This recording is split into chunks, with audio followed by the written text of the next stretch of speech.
Right. But when you look back and go, well, if that hadn't happened, and that hadn't happened, and look what I learned, and look how I grew from it. So reverse optimism helps you in that process, because when you start realizing that you have this resilience and you have this ability to see there might be a bigger plan happening, then I think you can weather all of that waiting and all of those nuances a lot better. No, 100%. Yeah. Yeah. I saw the title of one of your books. It seemed like it was on that topic. Five Reasons Why Bad Things Happen. Yes. Yeah, that was my first book. Yeah. So that's about like reverse optimism, It's funny because I didn't have that term then, right? I read that book almost 20 years ago. Okay. And so it was a long time ago, but it's like so much of all of the stuff I learned writing that led to where writing this new book, right? There's so many of the fundamentals of that. Yeah. And I'm like, wait a minute, this concept of there is the concept of something better, potentially. Obviously, that's one of the 5 reasons, spoiler alert, there's a silver lining in the reason that it happened. Yeah.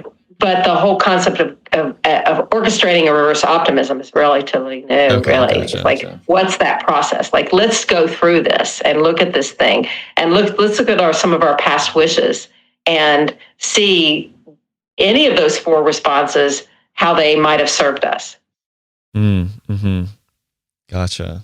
Yeah, that title in particular did catch my attention, because that's something that I live by myself, and I feel like what you're talking about with the cosmic wish and everything is really about like getting into creator mode, versus I think maybe the default mode for most people is like more of a victim mentality, and in victim mentality, it's, oh, woe is me, like, why did this happen? If we could have optimism in either direction, also gratitude in the current moment as well, I think that just energizes this more of a magic to life as well, but certainly does. Like creating more creativity.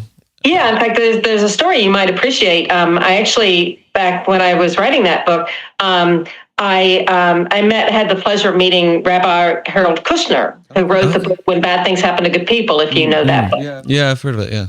And he read my book, and his reaction was that he thinks everything's random. He does not think things happen for a reason. And I was like, how can you, my first reaction was like, what? How can you think it's random? Yeah. And then I did some research along exactly the lines you're talking about. And I just kind of fell in love with Albert Bandura's work. And he talks about self-efficacy. And that's what you're talking about. It's like when you realize that you have some self-efficacy, and that people who believe that things happen for a reason are happier than those who don't. Because they realize there's some influence that they have on what happened, right? And the big, thing that all the 5 reasons have in common is that it's happening to get you to change something. Yeah. So whatever that bad thing is, it's nudging you down a different road than the one you've been going on. That makes sense, yeah. That is important, right? Well, yeah, tell me what you think. I want to hear what you think. That's kind of bringing to mind this idea of like universal equilibrium, that the universe needs to be in harmony in some way or another. Otherwise, things just wouldn't continue to work, right? So on a macro or micro scale, it does kind of make sense that if we're just out of alignment with where the roles we need to play, for instance, that, we might experience illness or just a total lack of flow where we have bad luck, where things just aren't happening for us. Kind of makes sense. That was just the word that came to mind when you said that, was like equilibrium. The universe that's nice. I like that. Keep that equilibrium, keep that harmony.